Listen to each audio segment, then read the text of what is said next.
kalau kita bicara tadi banyak hal yang disampaikan. Nah ini balik lagi sedikit ya, tadi belum perkenalan dan lebih lanjut Kabulo itu apa ya.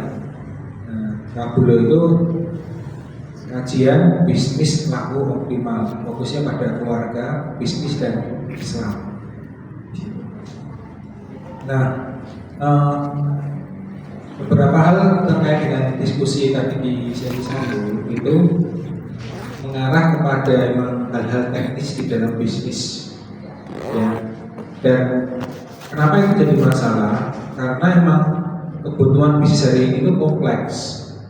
Karena mau nggak mau kita melayani jumlah orang yang lebih banyak.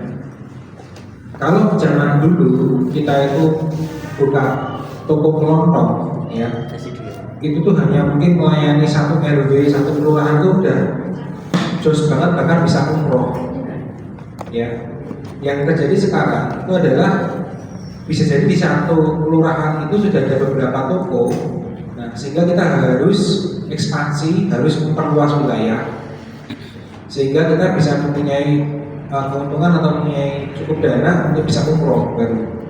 Dan yang akhirnya yang terjadi akhirnya persaingannya bukan lagi tingkat kelurahan lagi, tapi persaingannya naik skalanya jadi nasional. Bahkan yang skala nasional itu bisa masuk ke sampai tingkat kecamatan, kelurahan bisa. Bahkan di Jakarta itu satu RW itu bisa ada dua Indomaret, dua Alfamart itu bisa dalam satu RW. Ya kebetulan karena itu lokasinya sangat strategis banget dan memang jadi jalur nasional jalannya depannya. Ya. Nah, maka kita mau gak mau kalau hari ini bisnis mau survive itu gak bisa sendiri-sendiri dan harus berorientasi pada tim. Nah, harapannya Kabulo ini jadi tempat curhat, ya, tempat untuk brainstorming sehingga seolah-olah punya tim. Yang harapannya nanti ke depannya sih, mohon doanya. Saya baru merintis yang di Solo, Kabulo itu versi support system. Yang nanti ini saya baru menyelesaikan, namanya nanti juga aja deh. Tapi sistem marketing, bagaimana nanti teman-teman itu, ini kan yang paling banyak ini seluruh Indonesia saya keliling-keliling itu paling jago Indonesia itu jago produksi. Ya, cuman memang ini alhamdulillah itu ada. Ya gimana ya? Ya alhamdulillah ada perkembangan online ini sehingga banyak perkembangan bisnis affiliate yang di situ yang mendukung untuk orang itu jadi marketing. Sudah mulai melek marketing atau ilmu marketingnya sudah mulai berada di mana-mana. Nah ini yang syar'i, yang muslim memang belum ada, yang emang konsen di marketing untuk membantu. Jadi ketika teman-teman sudah siap produksi, maka bisa dibantu marketingnya sama marketing belas, bukan hanya belas WhatsApp. Tapi memang orang marketing yang membantu memarketingi produk kita. Nah, itu nanti kedepannya saya mau create affiliate program mastery gitu. Nah ini di Jogja sudah mulai dibantu sama teman-teman untuk mengembangkan ke arah sana gitu. Nah kemudian juga di satu sisi itu juga mau mulai mengembangkan juga teman-teman yang emang basicnya di manajemen gitu, untuk bisa membantu nanti masuk untuk di level manajemen juga. Karena ya lagi-lagi teman-teman di sini banyak kan paling jago adalah masalah produksi. Untuk manajemen pun juga nggak bisa gitu. Atau istilahnya itu ya bukan mensio atau superman tadi ya. Ya. Nah di sini kita lanjut sedikit materi ya, ini masih nyambung juga. Maka yang pertama itu dilihat yang di wilayah owner atau di wilayah founder atau di wilayah bapak-bapak yang ada di sini dan ibu-ibu, mas-mas, yang harus pertama kali dipastikan itu adalah ini. Ya, ini yang harus diperhatikan. Berlimpah harus potensi, maksudnya yang beli ada. Bagaimana kita mau arahnya omsetnya besar kalau yang beli nggak ada di situ. Nah itu memang bisa diskusi brainstorming juga bisa. Gitu. Kayak tadi contohnya teh jumbo itu tadi itu mungkin 6 bulan yang lalu itu berlimpah, tapi hari ini enggak berlimpah. Nah, berlimpah yang jual. Berlimpah yang jualan. Ya, saya nggak menyangka ternyata teh itu juga akhirnya mau nggak mau kalau nggak hati-hati itu nanti ya yang bisa bertahan saja lah yang akan bertahan. Ini bukan seperti halnya es palmilo ya. Kalau es palmilo kan cuma beberapa bulan nggak sampai tahunan habis. Ya kalau teh jumbo ini puncaknya jenuhnya penjualan. Yang ini memang sebetulnya kebutuhan masyarakat. Maksudnya gimana? Dulu tuh orang tuh butuh es teh, tapi kan es tehnya sembarangan istilahnya. Ya ikatannya, ya gulanya, ya tehnya ngasal gitu, kadang-kadang kita kecewa gitu. Nah, kalau sekarang mungkin kita jajan teh di mana-mana, nggak ada lagi kata kecewa gitu loh. Orang malu kalau jualan teh nggak enak gitu sekarang gitu. Ya. Nah, cuman yang terjadi adalah penjualnya terlalu banyak. Nah, bagaimana kita bisa menang di persaingan pasar tadi? Nggak mau harus ada konten kreator gitu loh ya. Terus mungkin perlu lebih banyak effort lah, harus ada plus-plusnya gitu sehingga orang akan tetap berkembang di teh kita, tehnya itu apa? Nah di perjuangan teh itu saya juga mengawal satu bisnis teh di Jogja, ya itu tapi variannya beda, varian untuk detox, untuk herbal. Nah, itu juga bisa naik karena namanya teh. Kalau keyword di online naik, otomatis itu juga akan naik juga, tapi variannya kan ke teh di detox. Teh detox itu sekarang ya naik. Sama di mana-mana tuh kita menghadapi hal yang sama kecuali memang kita sudah siap dengan ya kalau sudah siap arahnya ini pembelinya bisa banyak, harus disiapkan yang namanya branding. Situ. Kalau kita nggak punya branding akhirnya ya sama saja. Itu harus terus dikembangkan. Ya. Yang paling seru kan kayak tolak angin ya, terus dan kawan-kawan kan terus berkembang juga ya. Bahkan perang air putih, perang teh botol itu kan terus juga perannya gitu. Ya, bagaimana kita terus bisa survive di sana. Rumah makan, nggak tahu di sini rumah makan Padang, di sini juga ya sama banyak jamur kan. Nah, di situ semua hal yang diterima oleh pasar harus diikuti dengan brand, dan terus nanti kita harus memilih pasar yang mana gitu. Nah ini berlimpah tuh harus ada potensinya. Nah kalau mau berlimpah, kalau di Muslim ya itu ternyata nggak cuma berkah, berlimpah saja, tapi harus berkah. Ya, salahnya sudah ya. Hah? Caranya berkah ya seluruhnya ada amalan di dalamnya, semuanya harus beramal. Seluruhnya dari atas sampai bawah itu harus amal. Sesuai syariat itu nomor 2, tapi nomor 1-nya semuanya harus beramal. Di TikTok itu mungkin kalau dilihat nggak percaya, kalau mau main ke sana boleh. Tidak ada orang yang di sana tuh usianya 30 selain saya dan 3 orang. Jadi yang 30 tahun ke atas cuma 3 orang, yang lainnya 30 tahun ke bawah. Kok bisa ya jadi berusaha gitu? Mungkin banyak pertanyaan gitu. Nah, diawali dengan kajian tauhid. Kalau yang kuat ya keluar, udah. Jadi seleksi awal itu kajian tauhid yang enggak kuat keluar sendiri menurut diri. Kok kerja kok udah ngaji-ngaji ya gitu. Nah, seleksi pertama yang berat dan marah-marah itu diwawancara. Kenapa harus bebas pinjol? Saya tuh mau kerja biar bebas pinjol, kok malah di sini harus kerja nggak boleh ada pinjol? Lu gimana nih gitu? Ini nggak solutif ini kurang ajar nih perusahaan, malah mana-mana gitu. Syaratnya kalau mau melamar kerja di situ tidak boleh ada pinjaman pinjol. Ya, jadi nggak cuma hanya riba, tapi nggak boleh pinjol di situ. Ya, karyawannya seperti itu. Nah, pertama dia pakai celana dan lain sebagainya, ikut kajian. Nah, mulai berubah. Di sana, kalau nggak kuat mentalnya udah kuat loh. Di sana 70% gamis yang perempuan. Kecuali kalau nggak pasti baru mesti celana, ya. Gitu.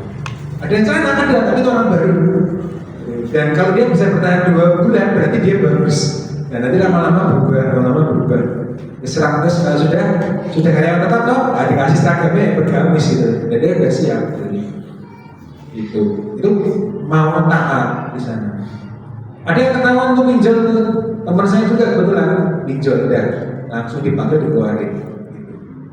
Ya berkah itu harus dijaga dari atas sampai bawah itu harus dijaga. Dan tidak hanya cukup itu kajian rutin di situ. Ya. Nah yang memang agak sulit itu adalah ini kan udah lumayan kalau ini dananya ada ya. Jadi kalau di sana kalau nggak kalau pada lagi keliling keluar, kalau di sana kalau Jumatan mesti pada balik semua. Ya berkah berlimpahnya berarti kalau di sana Jumatannya plus kanan kiri plus masih dibagi di perempatan juga gitu. Ya. Ini sudah. Nah, tadi itu copy paste. Nah, tadi saya bahas kendala pengusaha. Nah, kita mungkin kadang-kadang merupakan amanah pengusaha. Nah, coba saya ingin tahu nggak, pengusaha itu punya amanah apa aja coba? Dari ibu-ibu lah, biar gantian ibu-ibu yang ngomong gitu. Ada nggak? Tahu aja. Itu baterainya bisa sekali tadi. Coba nih ibu-ibu nih, gantian ngomong amanah pengusaha itu apa? Amanah pengusaha itu. Amanah pengusaha apa itu? Apa yang mana pengusaha?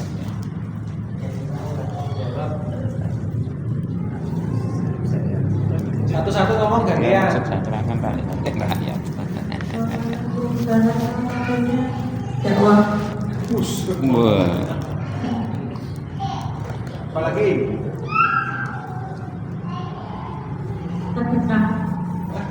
Sedekah. Dakwah sedekah.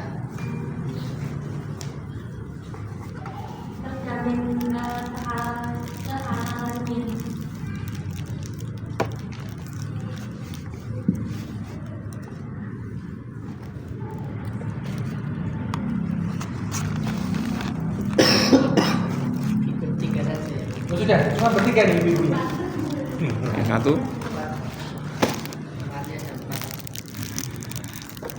gaji karyawan, Tat. Gaji karyawan. Iya. Ya, on time, kesejahteraan lah kalau ditingkatkan.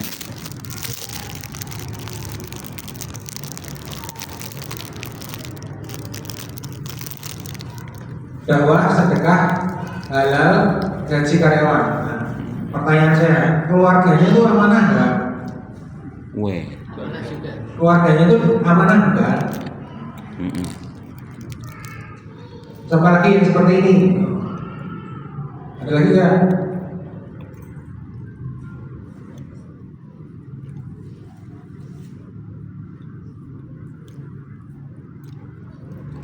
Apalagi?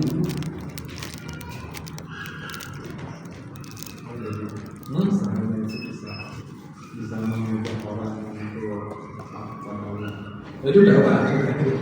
Dakwah. Ya, mengelola uang itu amanah bukan? Amanah.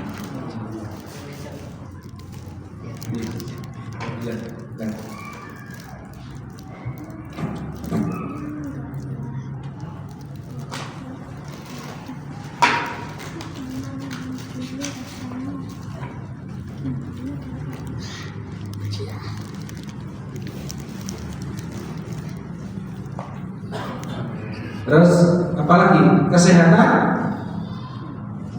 Ya bisa. Kesejahteraan karyawan bukan? Ini bisa di sini.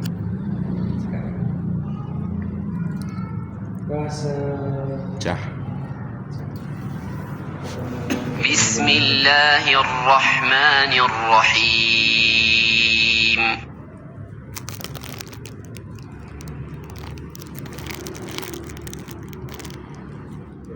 Mandiri. Ya. Iya itu kesempatan itu.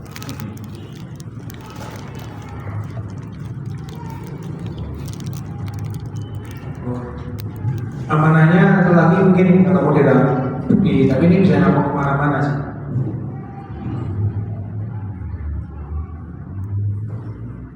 Mungkin gitu mungkin bahasanya. Kalau kebahagiaan dan sebagainya itu ridho Allah di situ. Ya. Nah ini kalau hal-hal yang teknis tadi, yang saya sebutkan tadi, itu proses semua. Itu proses semua. Tapi kalau ini itu bisa jadi indikator naik gitu. Namanya marketing itu ya terus saja. Tapi kalau kita tidak perhatikan ini, ya perusahaan saya nggak ada yang salah. Tehnya standar apa segala macam itu, tapi dia tidak mengembangkan diri di situ misalkan. Ya hilang. Ya tidak bisa memahami teknik itu arahnya bisnis itu bisnis apa gitu teh gitu. Yang teh cukup tadi masih di sini kan? Yang usaha teh cukup masih tadi. Udah pulang? Udah pulang. Makanya mau tak kasih solusi. Saya juga teh.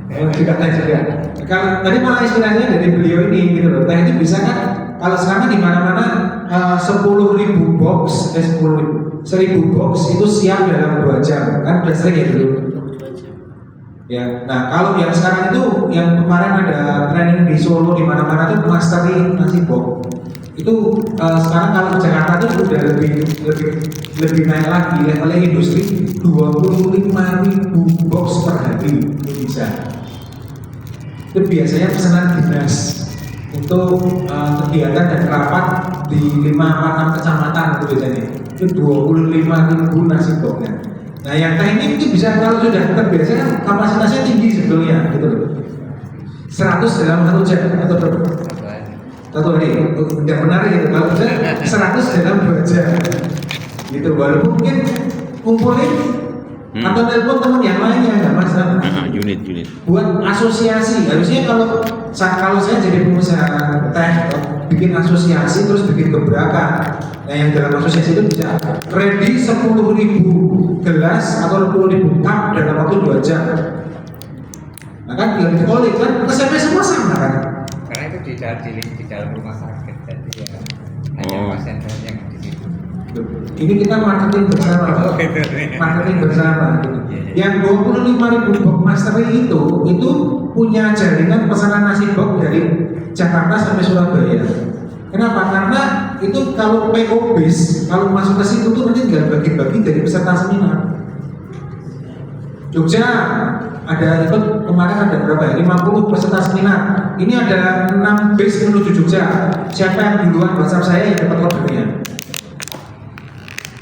Oh ini udah beda lagi ini permainannya. Bayarnya mana berapa ya? 200.000.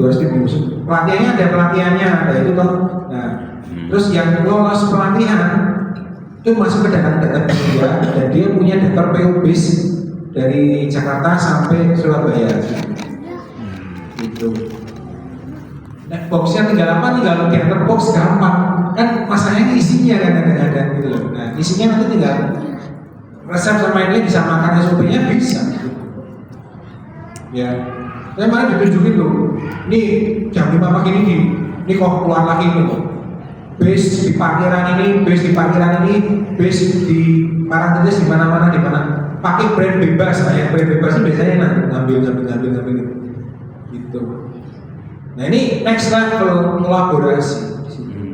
Jadi dia kok aku bilang mosok payu dikai orderan. Ikut pelatihan 300.000 dilatih, kalau udah standar dikasih orderan. Saya mau katakan besok ikut itu kalau ada itu pelatihan nasi box mastery di Solo itu ada lagi. Nggak tahu ya kalau mungkin kebutuhannya ada cukup mungkin nggak buka kelas lagi bisa jadi. Ya. Itu saya ditunjukin fotonya itu pakai tronton nganternya kalau 25.000 itu di dinas Jakarta di sini nganternya 25.000 luar biasa. Keluar seorang gitu. Oh ya, enggak, makasih Firman. Ya, nah kita bisa amanah itu kalau naik ridho Allahnya. Ya, ridho Allahnya bisa naik itu gimana caranya? Nah, seperti yang judulnya tadi, ya, amanah, maka kita salah satunya harus mencari ridho Allah. Nah, balik lagi ke judulnya, yaitu apa? Saudagar masjid. Ya, akhirnya. Nah, levelnya level sahabat. Gitu. Seperti apa? Ya semuanya tadi, ya dakwahnya, ya sedekahnya, ya itu semuanya ya dilakoni ya maksimal semua gitu. Nah, kenapa sahabat bisa? Karena sahabat itu punya Darul Arqam, tempat kumpul bareng-bareng sering-sering di situ. Dan saya terbukti di antara beberapa kelas yang ada di Solo itu sudah bisa membuat kelompok sendiri-sendiri. Dulu ada kelompok, ada 4 kelompok ya, ada 4 kelompok itu sering kumpul. Itu yang menjadi imun dibandingkan yang di kota lain belum sempat abortif gitu, ya hilang, bubar COVID itu. Nah, maka salah satunya nanti itu di sini itu akan ada kunjungan. Nah, monggo kalau yang tempatnya siap dikunjungi, kita sama-sama ke sana. Kalau kebetulan pas saya bisa, saya ikut. Kalau enggak, ya nanti dari situ ada pertanyaan atau ada dikembangkan apa, nanti saya titip pertanyaan lah sama panitia. Itu untuk bisa dibedah bisnisnya, sama yang penting kenal, gitu loh. Dan yang penting jadi makin kuat, gitu ya. Nah, nanti ada kunjungan, gitu. Nanti dia akan sama panitia. Gitu. Nah, ini salah satu contoh-contoh yang sudah mendahului kita. Ya, yang kira-kira mungkin 5-6 tahun itu mereka cuma usaha saja. Tapi sekarang mereka dua-duanya sudah punya masjid bahkan. Ya, dua-duanya sudah punya masjid. Ya, ini yang datang sesi 2 ya, tadi sudah diceritakan di sesi pertama tadi nggak diulang lagi. Ya. Nah, di situ perlu visi seorang pengusaha. Perlu visi seorang pengusaha. Kalau nggak ada visinya, ya sudah di situ-situ aja. Dan nanti kadang-kadang terlambat. Kalau kita emang visinya untuk bisnis ini bisa untuk anak, ya anaknya duit banget. Ya, saya punya namanya Mbak Sari, nanti bisa dihadirkan sini. Itu salah satu partner staff tim ahli saya yang untuk riset apapun makanannya bisa diriset. Butuh apapun bisa dia ahli teknologi pangan yang sudah diakui sama Singapura juga. Anaknya itu kecil itu nempelin stiker buat produknya di medan umum. Di standing potsnya itu ditempeli stiker. Nah, di kepala saya, aduh itu berapa banyak yang dibuang, potongnya mencong. Tapi apa yang terjadi? Setelah 2 bulan, gak usah pakai penggaris gitu, sering lurus. 2 bulan, gak usah pakai penggaris sedikit, lurus gitu. Dan lebih cepat dibandingkan karyawan yang lain. Efektif, paling efisien sekarang. Kenapa? Terbiasa juga. Ini usaha ya, gitu. Kalau yang lain kan mungkin gunting tuh karena gaji. Kecepatannya paling cepat gitu, cet gitu udah paling cepat ya. Jadi bisa, tapi emang ya itu tadi saya lihat gitu. Termasuk sering diajak ke seminar-seminar internasional. Awal-awal tuh ya bingung, tapi setelah ya setahun 2 tahun anaknya bisa main sendiri. Di sekitar sana muter-muter belakang sana bisa juga gitu. Ya saya baru pelan-pelan dikit-dikit gitu. Tapi bisa gitu. Ya diajak. Jadi harus punya visi di situ. Ya. Nah, kalau yang tadi kita bicara kendala, itu visinya hanya seorang pengusaha saja. Nah, tapi kalau kita ngomongin amanah, maka adalah visinya seorang pengusaha muslim. Beda. Termasuk tetangga itu punya hak atas kita loh. Jadi kalau ada pengajian, ada rapat RT, ada rapat RW, ya jangan bisnis terus. Ya harus bermasyarakat itu. Di situ kita harus hadir di sana gitu loh. Ya. Berpartisipasi gitu. Bahkan kalau di hadisnya juga ada tuh seorang pengusaha masak wangi, tetangganya dikasih dosa, pengusaha soalnya. Kan maksudnya punya uang gitu loh. Nah itu kan hal-hal yang kalau bedanya jauh gak ada. Nih beda jauh. Tapi seringkali kalau dihubungi nama bisnis, nggak pernah tuh keluar yang masalahnya tadi amanah-amanah itu nggak pernah. Yang keluar itu adalah pengennya tahu hal-hal teknis terus itu. Nah, kira-kira kalau yang diurusi hal-hal teknis terus amanahnya nggak dipahami, pertanyaannya Allah ridho tidak? Allah ridho tidak?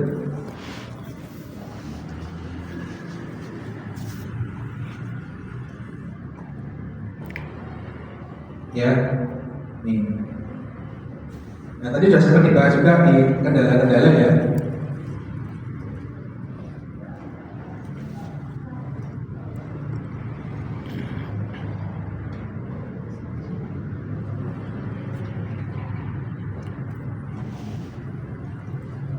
Nah, pengusaha muslim salah satunya itu harus seperti ini, sampaikan kalau hanya satu ayat itu harus.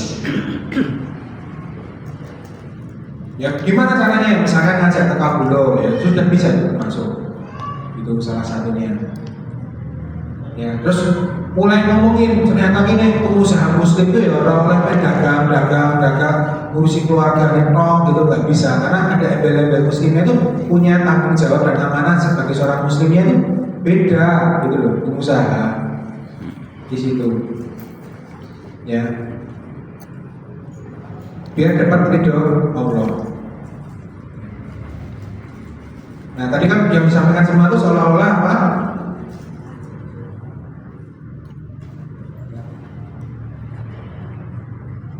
Ini habis. Habis.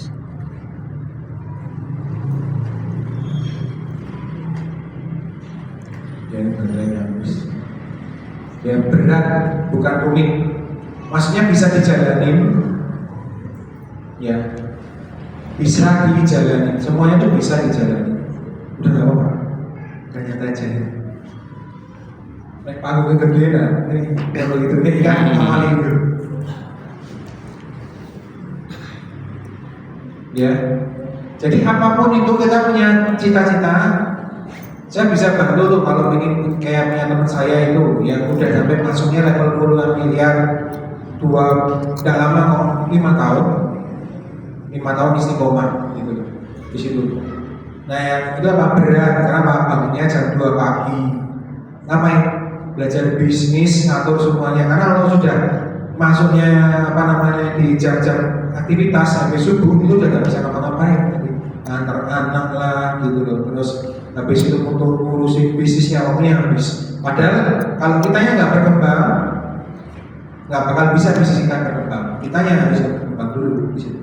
Ya makanya bilang ini berat di situ. Ya dan ini moga-moga ini bisa direalisasikan dengan kurus yang saya. Cita-cita saya salah satunya Kabulo itu kajiannya itu habis tahajud itu suatu saat itu. Ya nggak harus mabit gitu loh, tapi habis tahajud gitu. Ya itu cita-cita saya salah satunya itu.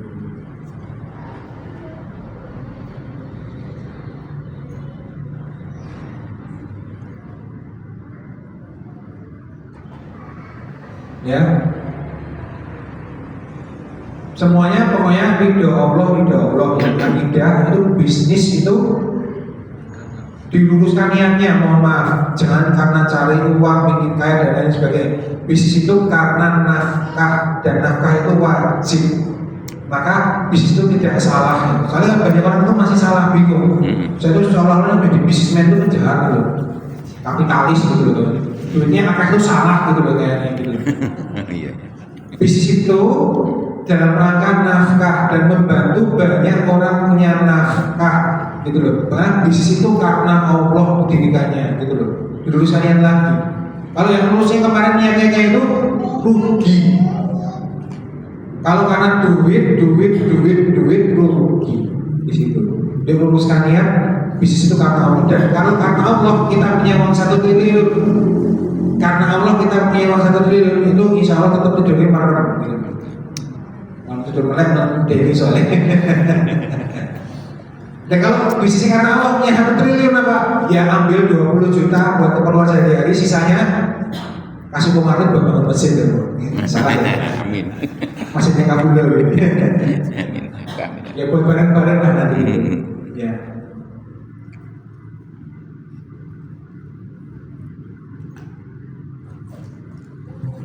Ingin ngomong-ngomong dewa, ala kok bisnis wis suwi all apa ketinggalan zaman saya mulai dari tahun 2014 ya. Ingin ngomong-ngomong dewa gitu. Dia barusan mulainya.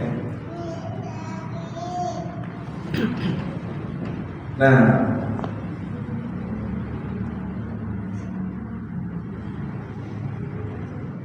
mana sih buat lagi? Oh iya. Nah, saudagar ya itu pertama kali tetap dibetulin dulu akidahnya. Jangan pakai perasaan. Akidahnya nggak boleh pakai perasaan dan nggak boleh ikut-ikutan karena orang tua saya nggak boleh. Tapi tahu ini adalah hak, ini adalah kebenaran. Ya. Nah nanti ada kajian rutinnya. Kalau mau kita buat kelasnya sendiri. Gitu. Ya kita kelas sendiri, kita betulin sama-sama fondasi akidahnya di situ. Ya, memahami semuanya gitu. Termasuk apakah sekarang itu krisis ekonomi, terus ini kodok dari Allah sehingga aku gak punya omset gitu. Nah, nyalahin Allah, sepi nyalahin Allah ya.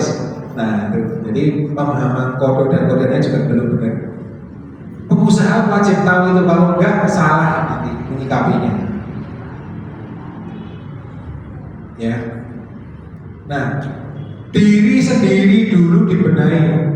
Nah, terus ada pertanyaan, Ustaz, saya punya keluarga ya, terus gimana? Ya, keluarga itu sebenarnya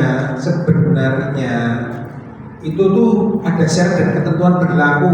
Orang waton cinta, terus kon-kon bapak yang ngelamar ke, terus habis itu ta'arufan, terus nikah, terus habis itu bingung mau nafkahi. Nah itu orang tuanya nggak mudeng, ya, yang istri apa yang ngawat juga nggak mudeng, yang iman juga nggak mudeng. Nah ini jadi masalah karena yang iman tidak punya kemampuan untuk mencari nafkah. Ya, itu pemahaman kode-kodenya juga salah. Banyak nggak? Banyak. Yang lebih parah lagi apa? Disupport orang tuanya. Wis ora usah golek duit ora apa-apa dari bapak ibunya. Oh, ini bapak ibunya menikah gimana? Nggak bingung lah. Tujuh-turunan. Ya nek duwe. Saya punya konsep itu sampai 9 turunan, tapi sanggup mau jalan dia. Turunan ke-9 itu sepupu saya, bukan ponakan saya. Ponakan saya sudah pada kuliah soalnya. Keturunannya 9, ponakan saya. Kalau saya tuh harus sepupuan nama ya, keponakan yang angkatan ke-8. Tapi ya emang nggak mudah di sana. Dan no baper, dan baper nggak bisa kan, no baper di situ. Yang masuk ke perusahaan juga yang mampu. Kalau nggak mampu dan nggak minat jangan dimasukin perusahaan. Bikin tutup perusahaan itu cuma itu. Ya. Nggak minat dipaksa, terus nggak mampu disuruh mimpin, ya udah tutup nanti. Ya. Nah, yang kedua adalah bisnis ahli surga dan keluarga di situ. Levelnya itu naik.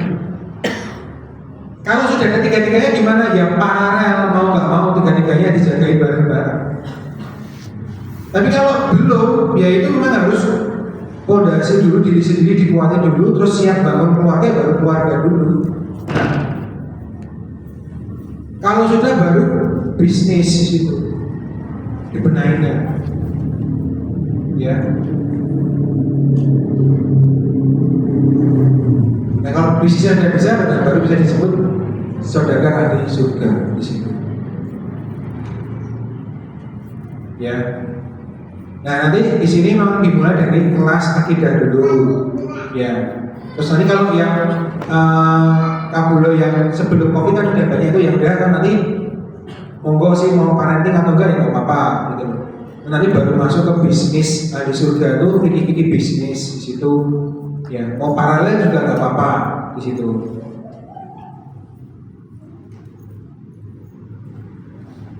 Oke. Lompat menggunakan bapaknya ini. Nah, kalau sudah jadi pengusaha, ya coba dilihat bercermin gitu loh, dirinya masing-masing. Jangan-jangan baju takwanya lupa, nggak pernah dipakai lagi gitu ya. Atau baju takwanya cuma dipakai biar seolah-olah takwa gitu. Tapi saya ini ngomongin bisnis juga, tapi ngomongin akidah nggak pernah, ngomongin dakwah nggak pernah gitu ya di sini. Ya.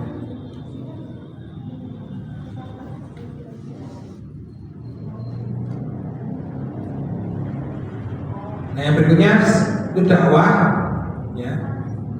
Terus saudagar ahli masjid, tidak hanya ahli surga, terus jamaah ahli surga, yang paling sendiri Abdullah. Itu tingkat paling tinggi ya, seperti para sahabat.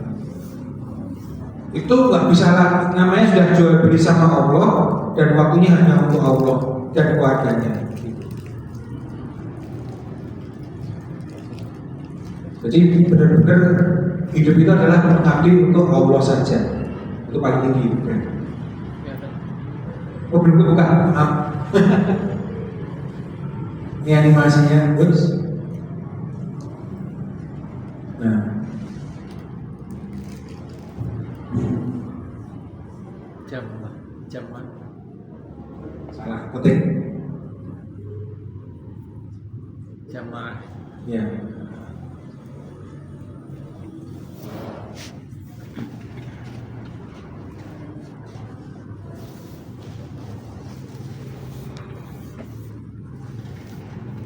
Nah ini bagi-bagi gitu loh. Jadi bukan hanya melihat, tapi di dalam diri kita tuh saya itu pengusaha muslim ya kayak gini. Tapi ya nggak maksudnya kayak gini juga kali ya. Ya. Jangan bercermin seolah-olah muslim gitu loh, tapi memang ya benar-benar dipakai gitu loh. Ya.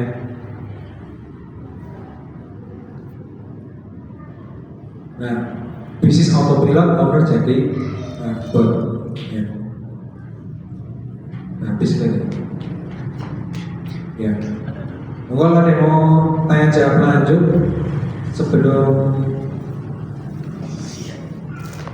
ditutup, atau nanti ada panitia, ada pengumuman untuk agenda-agenda berikutnya apa aja di sini. Dan mohon keriduannya, ini masih format baru, tim baru ya. Mohon dukungannya, kalau perlu nyemplung juga nggak apa-apa gitu. Ya biar kita bisa banyak masukan gitu. Mungkin saya kembalikan ke panitia.